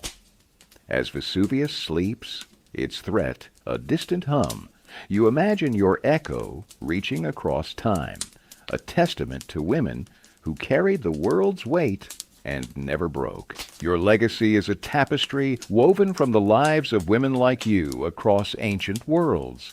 In Uruk, the naditu danced for Inanna, their bodies bridging mortal and divine, their labor feeding the temple's wealth. In Athens, hetaerae wove wit into power, their voices shaping philosophy, while their sisters in the streets bore scorn. In Pompeii, pornae like you scratched names into lupanar walls, defiant against oblivion. You were vital, each of you, to the cities that scorned you. Uruk's fields grew because of naditu rituals. Athens' halls rang with hetaerae's laughter. Pompeii's streets stayed calm because of your endurance. You were the foundation buried under stone, and silence, your sweat and scars, the mortar of civilization's grandeur. No statues honor you, no epics sing your name, but every thriving market, every quiet tavern, Every temple's glow owes you a debt it never paid. You imagine your story etched in the ruins, a whisper in the wind that carries your name. In Uruk, the ziggurat's crumbled bricks hold the echo of naditu, chants their defiance in every note sung off-key. In Athens, the hetaerae's laughter lingers in marble fragments, their wit a spark that outlasts time. In Pompeii, the lupanar's walls preserved by ash bear your name, Livia, Claudia, Fortunata, a chorus of women who refused to be erased. You picture travelers centuries hence, tracing those scratches, wondering who you were. They'll never know your hunger, your bruises, your stolen coins, but they'll feel your presence a pulse in the stone that says, you lived, you fought, you survived. Your legacy isn't in glory, but in endurance, a fire that burns through history's pages, lighting the way for those who come after. You weren't victims, though. The world tried to make you so. You were survivors, each act of defiance, of victory over a system that demanded your body but ignored your soul. You hid coins, scratched names, shared glances with sisters in the shadows. You laughed when the world expected tears, hummed tunes when silence was your sentence, dreamed of seas you'd never sail. In Uruk, a naditu stole a bead to trade for bread, her rebellion as sacred as her chance. In Athens, a street girl outwitted a drunk for an extra coin, her cunning sharper than any hetaerae's rhetoric. In Pompeii, Livia carved your name a vow that you were more than a pornae. These acts, small and fierce, wove a legacy stronger than Rome's aqueducts, a tapestry of resilience that time can't unravel. Your story reaches beyond the ancient world, touching women whose lives echo yours. In every city from Babylon to Byzantium, women like you carried the weight of necessity and scorn. Their bodies bartered their spirits unbroken. You see them in the market girls of Rome, the courtesans of medieval courts, the shadowed figures of modern streets. They, too, hide their sparks, defy their cages, dream of freedom against crushing odds. Your legacy is their inheritance, a quiet strength that says, no system, no leno, no priest can claim your heart. You imagine them laughing as you did their voices a chorus across centuries, a reminder that survival is a rebellion, and every woman who endures carries your fire. You were more than the myths that bound you. The naditu were called holy, but their shackles were human. The hetaerae were praised as muses, but their sisters in the alleys bore the true cost. You, a pornae, were scorned as infamies, but your defiance was a light Rome couldn't dim. You carried cities on your shoulders, your labor, the pulse of their markets, their temples, their order. You were the oil in their lamps, the thread in their looms, the shadow that let their glory shine. No bard sang of you, no scribe etched your deeds, but every field that grew, every street that stayed calm, every coin that filled a coffer was your doing. You were the unsung, the unseen, the unbreakable. You wonder if the gods saw you, if Inanna or Venus wept for your scars or cheered your spark. You'd like to think they did that. They recognized your strength, your stubborn refusal to be less than human. You picture Inanna fierce and free nodding as you hit a coin. Venus radiant and wild, smiling as you scratched your name. Their myths made you, but you made yourself, forging a legacy from dust and defiance. You were not just a naditu, a hetaerae, a pornae. You were a woman, your heart, a fortress, your life, a flame that burned through the dark. Your story. Livia is a whisper that roars, a spark that lights the shadows, a truth that outlasts empires. As you stand in the lupanar Vesuvius, silent above, you feel your legacy in your bones. You're not a heroine, not a martyr, just a woman who endured, who scratched her name, who dreamed despite the chains. Your sisters across time, naditu hetaerae pornae, stand with you. Their defiance, a chorus that echoes in every woman who fights to be seen. You were the first, your lives, the foundation of cities, your sparks, the fire of survival. Pompeii's glory may fade, its stones buried by ash, but your legacy endures, carved in the names you left, the coins. You hid the laughter you stole. You were Livia, and in your endurance you wove a story that time can't erase, a legacy that whispers, you were here, you mattered, you burned. Your legacy. Livia burns in the lupanar scratched walls, a spark that outlasts Pompeii's ash. It's not just ancient history etched in clay or stone. It's a pulse that beats in the present, echoing in the lives of women who walk paths like yours. Today's sex workers, from neon-lit city corners to shadowed online platforms, carry your defiance, your endurance, your quiet fire. They face the same paradox you did needed by a world that scorns them. Vital yet vilified their labor, a cornerstone cloaked in shame. The marketplace of Uruk, the symposiums of Athens, the lupanar of Pompeii. They're gone, but their echoes linger in modern streets, in debates over rights and dignity, in the stubborn resilience of those who survive society's judgment. Your story and theirs is a bridge across time, a reminder that the fight for agency, for respect for humanity, is as old as civilization itself. In today's world, the parallels are stark, like a reflection in a polished bronze mirror. Sex workers hustle in cities that thrive on their presence, but turn away in disgust. They're the pressure valve, just as you were keeping the undercurrents of desire and desperation from boiling over. In red light districts or digital spaces, they barter their bodies for survival, their earnings taxed by systems that profit while preaching morality. You see it in the way society needs them. Clients from every walk of life, from laborers to lawmakers, seek their services, but refuses them respect. The whispers of harlot in Uruk's markets have become slurs, hurled in modern streets, the scorn of Pompeii's matrons mirrored in judgmental glances or online vitriol.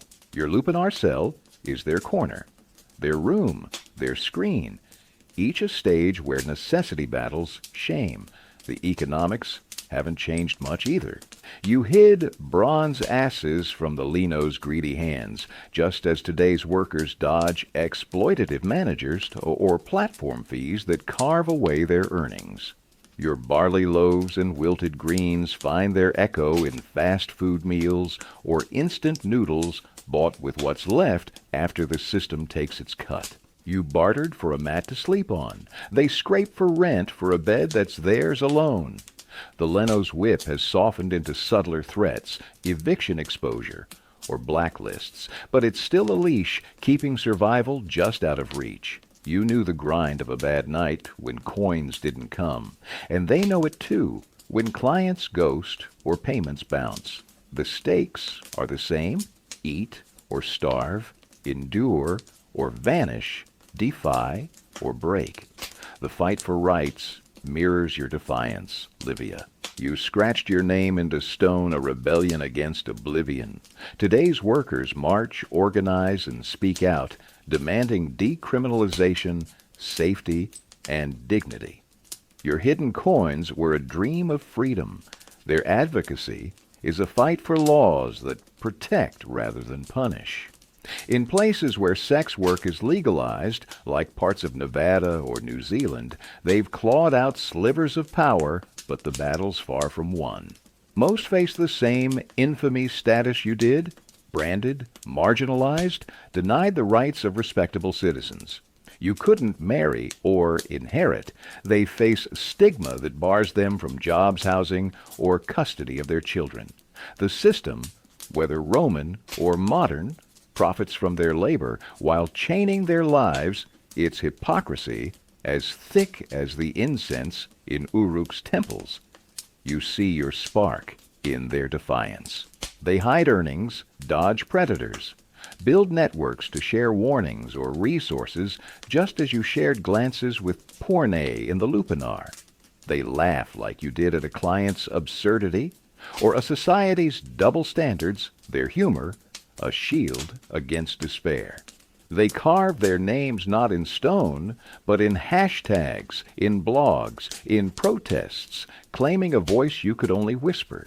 You imagine them women and men, and those between, standing under neon or starlight, their hearts as stubborn as yours. They're not naditu or hetaerae, but they're kin, their lives a chorus of endurance, their defiance a fire that burns through judgment and time. The modern debate over sex work echoes the ancient tension of your life holy or shackled, empowered or exploited. Some see it as liberation, a choice to wield the body's power like hetaerae weaving influence in Athens halls. Others see it as oppression, a trap of poverty, and patriarchy, like your lupanar cell under the lenio's whip. The truth as you knew lies in the cracks. It's both and neither, shaped by circumstance and will. You were needed, so you survived. They're needed, so they endure.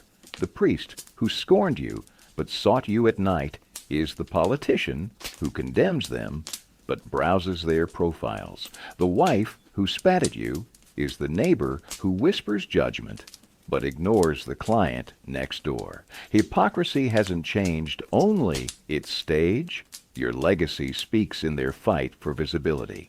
You couldn't march or shout, but you hit a coin, hummed a tune, scratched Livia into stone. They take your spark further, demanding laws that see them as human, not infamies. You imagine them chanting in streets, their voices louder than your whispers, their signs brighter than your stolen beads.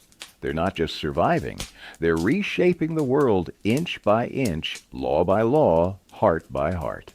You feel the pride fierce and quiet, knowing your defiance, your refusal to let Uruk, Athens, or Pompeii erase you lives in them. They're your sisters, your brothers, your kin across time, carrying the same fire that kept you standing. As you stood in the lupanar, Vesuvius looming, you didn't know your story would reach this far. But it has Livia in every worker who faces the world's scorn and keeps going. Your legacy isn't just in the past, in the naditu's chance, or the hetaerae's wit. It's in the present, in the fight for a world where no one is shackled for surviving. You were the first your life, a spark that lit a flame, and today's workers carry at their defiance a mirror of yours.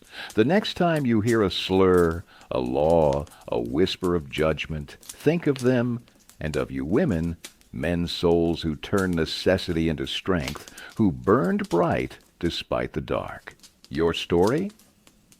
Livia is theirs, a bridge from Pompeii's ash to modern streets, a legacy that says, we endure, we defy, we are human. The spark of your legacy. Livia glows in the modern fight for dignity, a fire that links Pompeii's lupanar to today's streets. You carried no sword, wore no crown, yet your strength was monumental, a quiet force that held cities together while the world tried to break you. The naditu of Uruk, the hetaerae of Athens, the pornae of Rome, you and your sisters endured. Leers, beatings, betrayal, and still found ways to laugh, to dream, to carve your names into history's stone.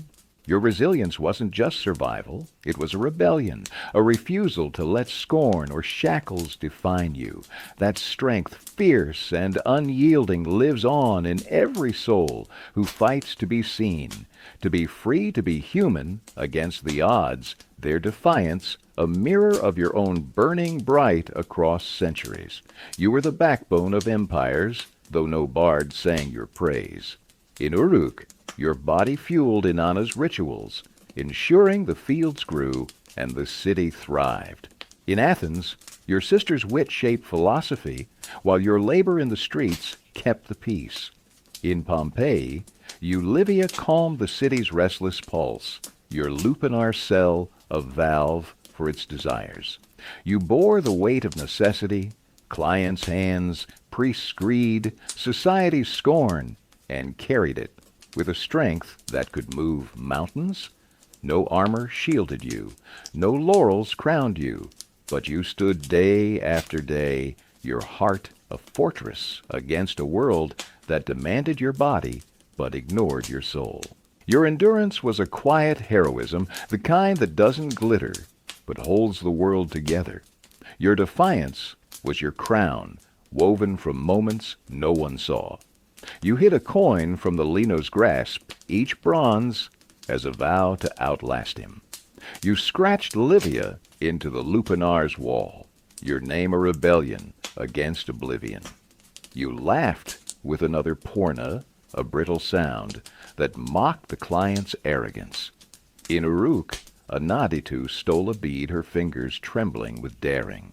In Athens, a street girl outwitted a drunk, her cunning a blade, sharper than any sword. These acts, small and searing, were your victory's proof that you were more than a function, more than a shadow.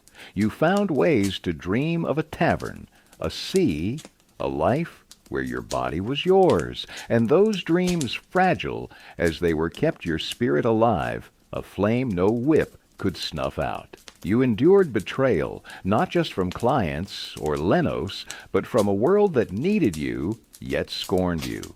The priests who called you holy took your earnings. The senators who sought you by night branded you infamies by day. Yet you didn't break. You learned to read their hypocrisy, to navigate their cruelty, to steal moments of power where you could. You charmed a client for an extra coin, shared a glance with a sister, hummed a tune from a childhood you barely remembered. These were your swords, your shields, your way of saying, I am here, I am human. Your strength wasn't in grand gestures, but in the stubborn refusal to let the world erase you, to let it dim the spark that made you Livia. That strength lives in every woman, every person who faces a world that demands too much and gives too little. You see it in the sex workers of today, dodging predators and stigma their laughter, a defiance as fierce as yours. You see it in anyone who carries a burden others ignore, mothers working, double shifts, migrants building cities they'll never own, dreamers fighting for a voice in a world that silences them. Your legacy is their resilience, their refusal to bow their spark that burns despite the dark. You, Livia, were the first to show that strength, to prove that even in a lupanar's cage, a heart could be free, a name could endure, a life could matter.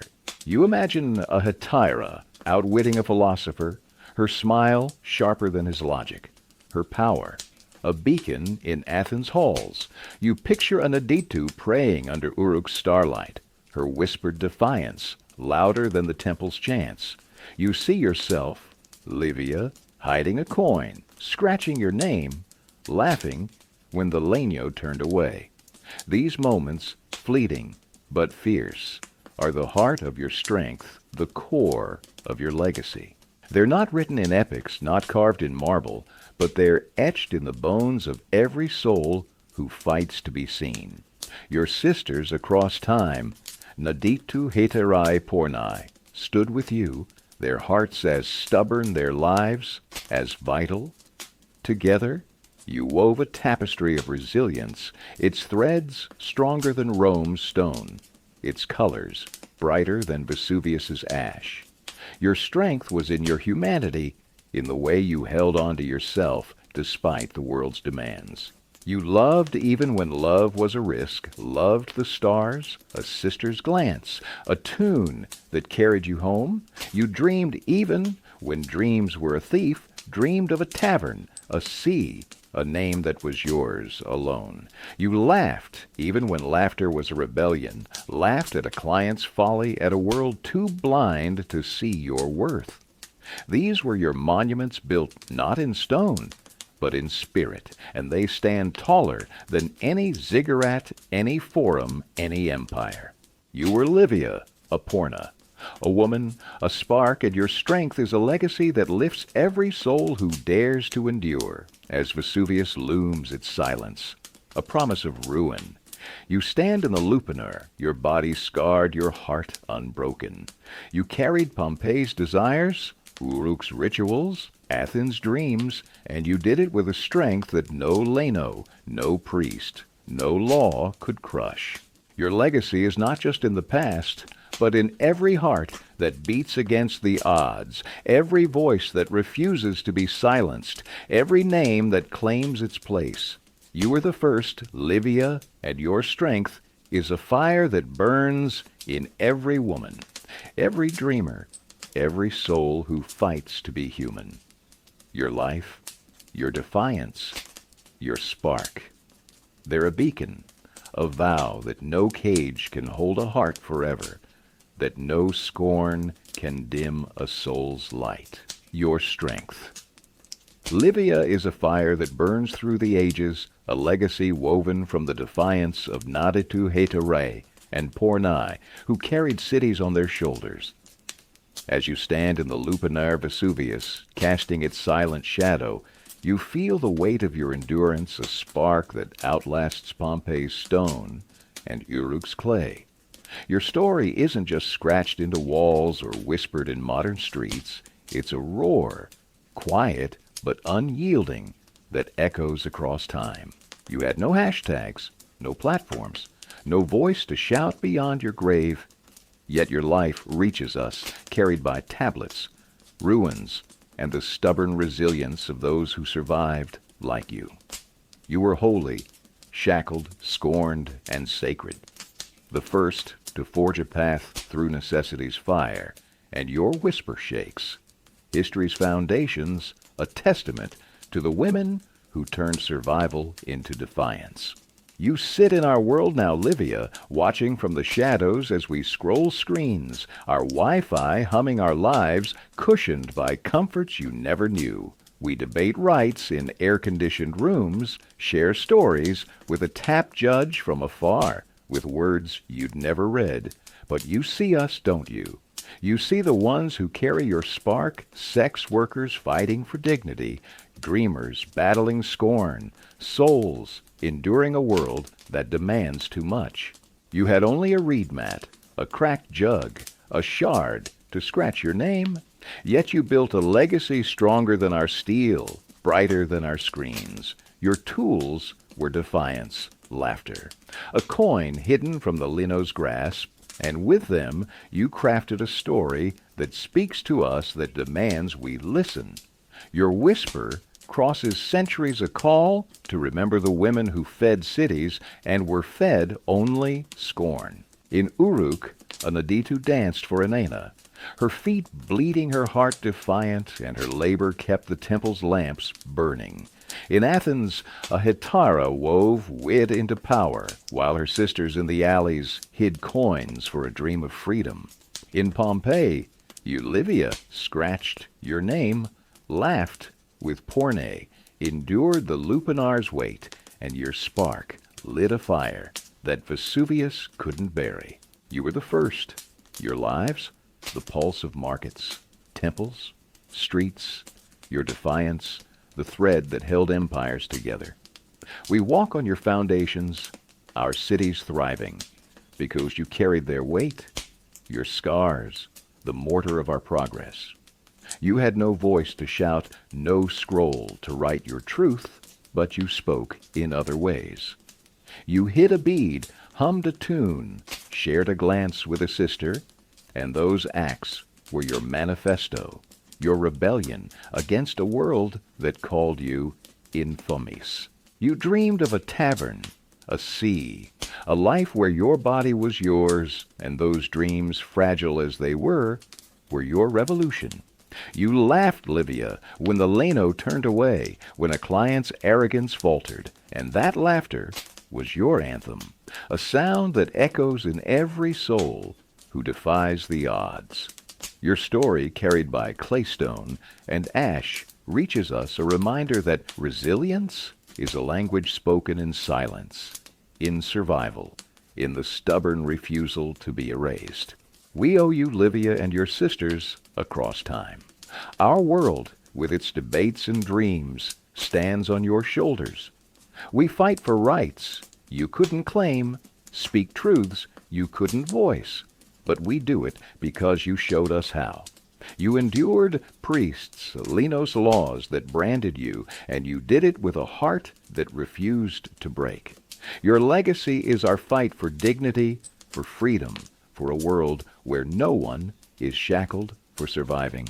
You imagine us now sitting in our cozy rooms, and you ask us to remember the naditu who fed a temple, the hetaerae who shaped a city, the pornae who kept a street calm.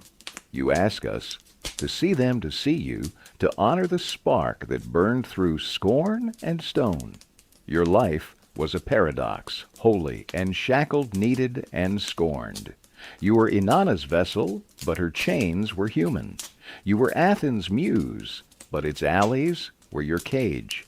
You were Pompeii's pulse, but its laws were your prison. You carried these contradictions, Livia, and turned them into strength. Your defiance, a fire that lit the dark. You weren't a heroine in the myths, not a queen in the scrolls, but you were human, and that was enough. Your spark, your laughter, your name scratched in stone. They're a vow that no system, no leno, no empire can claim a soul forever. You were the first, and your legacy is a call to every heart that fights to be free, to every voice that refuses to be silenced. So we pause, Livia, in our humming world and think of you. We think of the naditu under Uruk stars, the hetaerae in Athens' halls, the pornae in Pompeii's ash. We think of the women-men souls who carried your fire, who carry it still. You had no platform, but your story is our stage, your defiance, our script. You were holy, not for the gods, but for the humanity you held tight. You were shackled, but your spark broke free. You were scorned, but your strength was sacred, your whisper. Livia is a roar, a call to honor the unseen, to fight for the forgotten to burn, bright against the dark. Your legacy carried from lupanar to our world is a fire that never dies, a truth that shakes the earth. You were here, you endured, and in your defiance we find our own.